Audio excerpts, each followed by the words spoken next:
আসসালামু আলাইকুম গাইস, কি অবস্থা সবার? হিস্ট্রি ভার্সের নতুন আরেকটি ভিডিওতে আপনাকে স্বাগত। মিশরীয় সভ্যতার সমসাময়িক কালে ইরাক অঞ্চলে টাইগ্রিস এবং ইউফ্রেটিস নদীর মধ্যবর্তী ভূমিতে সময়ের ব্যবধানে বেশ কয়েকটি নগর সভ্যতার উন্নতি ঘটে।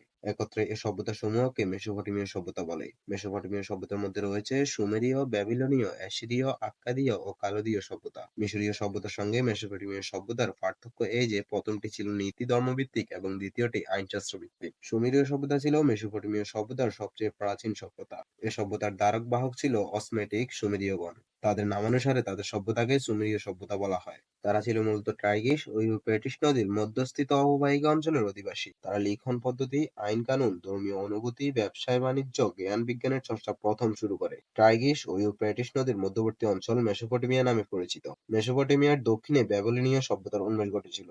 সুমেরীয় রাজা ডুঙ্গির মৃত্যুর পর সুমেরীয় সাম্রাজ্যের পতনের পর ব্যাবিলনীয় সাম্রাজ্যের উদ্ভব ঘটে। ঐতিহাসিকদের মতে খ্রিস্টপূর্ব ৩০০০ অব্দে সেমিটিক জাতির যে শাখাটি টাইগ্রিস ও ইউফ্রেটিস নদীর উপত্যকায় গমন করে স্থায়ীভাবে বসতি স্থাপন করে, কালক্রমে তারা অসেমিটিক সুমেরীয় জাতির সমন্বয়ে ব্যাবিলনীয় সভ্যতা গড়ে তোলে। ব্যাবিলনীয় সভ্যতা ছিল নিঃসন্দেহে উন্নত সভ্যতা। আধুনিক সভ্যতা প্রাচীনকালে ব্যাবিলনীয় সভ্যতার কাছে বিশেষভাবে ঋণী।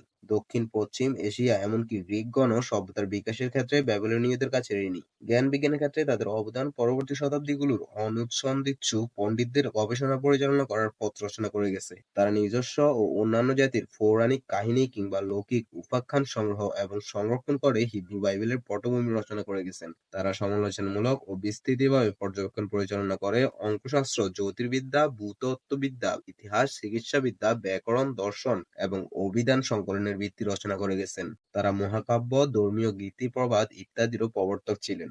সভ্যতার ক্ষেত্রে তাদের এ সমস্ত কর্মকাণ্ড ক্রমে ক্রমে নিকট প্রাচ্য এবং ইউরোপে ছড়িয়ে পড়ে এবং বিশ্ব সভ্যতার অগ্রগতিতে উল্লেখযোগ্য অবদান রেখেছেন। তো গাইজ, আজকের ভিডিও এ পর্যন্তই। আগামী ভিডিওতে আলোচনা করব আর কোনো একটি প্রাচীন সভ্যতা নিয়ে। ভিডিওটি ভালো লাগলে একটি লাইক করবেন। যদি আপনি আমাদের চ্যানেলে নতুন হয়ে থাকেন তাহলে সাবস্ক্রাইব করে যাবেন।